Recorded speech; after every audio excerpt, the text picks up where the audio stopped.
Hey there smartphone fans, welcome back for another honest review on tech you want to buy, and today I have the Asus Zenfone 4 Selfie Pro. Not just a Selfie Pro phone, but an awesome phone in general. Asus have absolutely feature packed with this amazing phone here. You get an AMOLED 5.5-inch Full HD, one of the thinnest and lightest phones I've ever used at 6.85mm thick, Octa-Core Snapdragon 625, 4 gigs of RAM, 64 gigs of onboard storage, which is expandable, and the crown here is the two front cameras, which is not dual cameras but two separate sensors. One is top of the line Sony IMX f1.8 aperture, large pixel size 4K video recording, and the other is an 8 megapixel very wide angle camera. And of course you also get on the back a very good Sony IMX Pixel Master 16 megapixel camera as well. But now on to the phone itself. As I said, one of the lightest, thinnest and best looking devices I've ever reviewed. So definitely for those who want a very light and compact phone, the Asus Zenfone Selfie Pro fits all the bills, and it also has a 3.5mm headphone jack and is powered by a 24-bit DTS audio DAC, which delivers incredible audio experience. It does have a front fingerprint scanner, and you now have two capacitive keys which are backlit on both sides to use for navigation. The phone has, as I said, a metal body, super thin, very good screen to body ratio, very thin bezels on all sides, around 76% screen to body ratio, and the phone is, as I said, 2 nano SIM. But I'll be starting my review, unlike any other here, with the camera review, since this is the main allure of the phone. The two front sensors, one a very high-end sensor which is as good as any top of the line rear camera, and the other is a very special wide angle one, and both have different controls. You can fine tune them and switch between them at any time, and they're not active at the same time. Asus also implements a dual pixel technology which takes a 24 megapixel selfie. That's right, 24 megapixel shot, but you need to have the phone really steady, so I don't recommend you use that without a tripod. But it does get amazing results if you have good light, just incredible amounts of detail. But it takes a bit more time for the phone to focus and to take the photo, and I really do suggest you use it if you are in a very stable environment and very good lighting conditions. The main sensor, the 12 megapixel one, is just top notch straight away. It takes great photos, even in very low light conditions. It focuses and delivers excellent selfie experience. The wide angle camera really helps you get a lot more into the shot and that fisheye effect.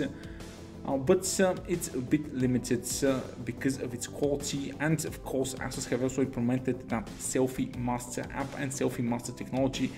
You can absolutely manually tune every aspect of your face to deliver optimum selfie you want to upload to social medias. As a photo quality, the 12 megapixel camera absolutely delivers incredible photos. The selfie camera on this phone is as good as any $300 plus phone main camera, so perhaps a flagship selfie experience. And the difference between both cameras is the angle, but the second wide angle camera, although very cool in effect, does have a lesser grade sensor, so it delivers less quality, not just the megapixels but in general the quality.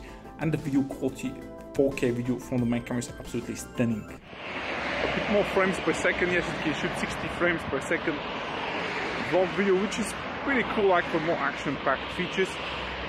And here's the difference using the main sensor and the wide angle sensor. And next up I have a walking video, which is very stable from the wide angle sensor.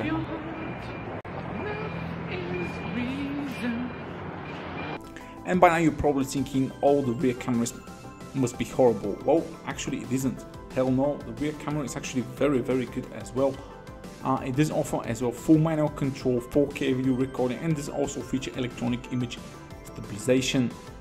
As far as photo quality goes, the rear camera is around as good as any $200–250 phone you can get on the market right now. So in good lighting conditions it will deliver absolutely great shots, HDR, no HDR, just a very good camera.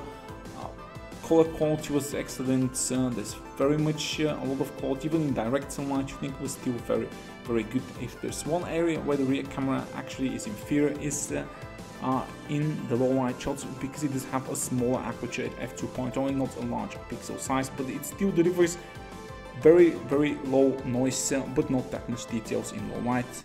And here's a 4K video sample from it. Very good video quality thanks to the electronic image stabilization.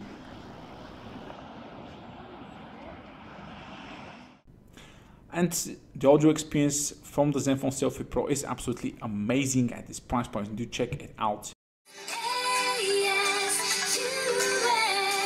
Asus for all of us, Asus for all of us. Say Asus. Quality inspiration.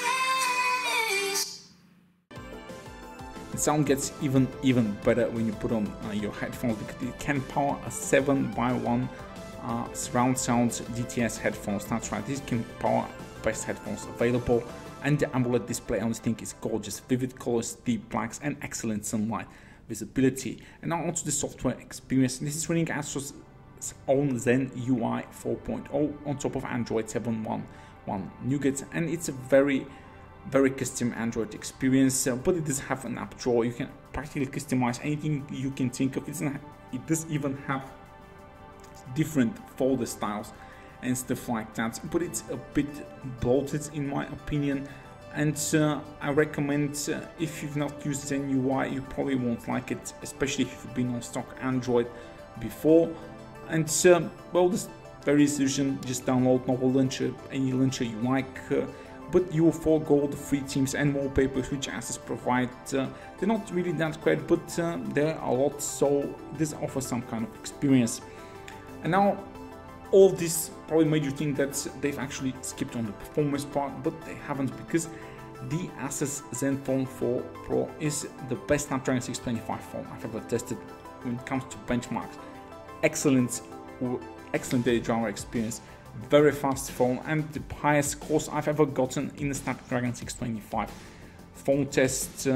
Premium daily driver experience, as good as a OnePlus 3, OnePlus 3T, or like a Samsung S7 Edge, and the storage inside is also very fast, scoring above 5,000 points. For screen on time, the phone's 3000 mAh battery may seem small, but the phone actually can get around 7-8 hours of screen on time on a single charge without any issues. So this is a very good battery phone which will absolutely last you a full day. It's very heavy usage, and it's actually meant for that. Opening, closing apps is very quick.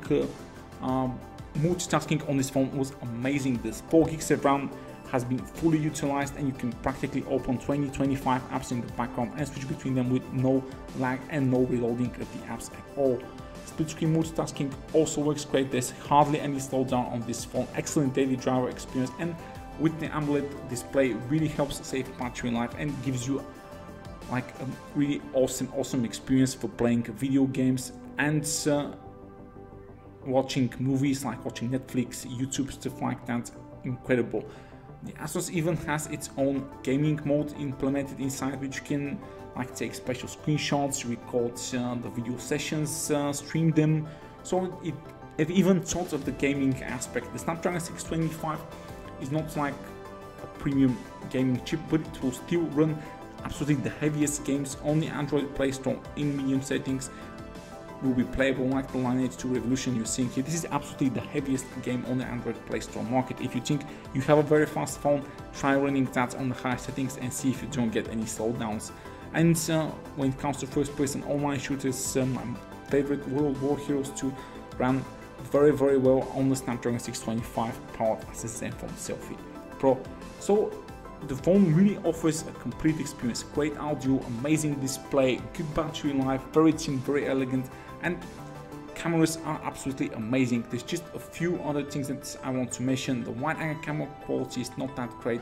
The phone doesn't have NFC, and I think USB Type-C would definitely be nice here in favor of the micro USB. You can buy the phone from the link in the description below. Give the video a thumbs up if you like it, and subscribe to my channel for more reviews like this. I do really believe the Asus Zenfone 4 Selfie Pro is an amazing phone, not just the selfie phone, but an amazing phone all around, as you do get AMOLED, great audio, and great cameras as well.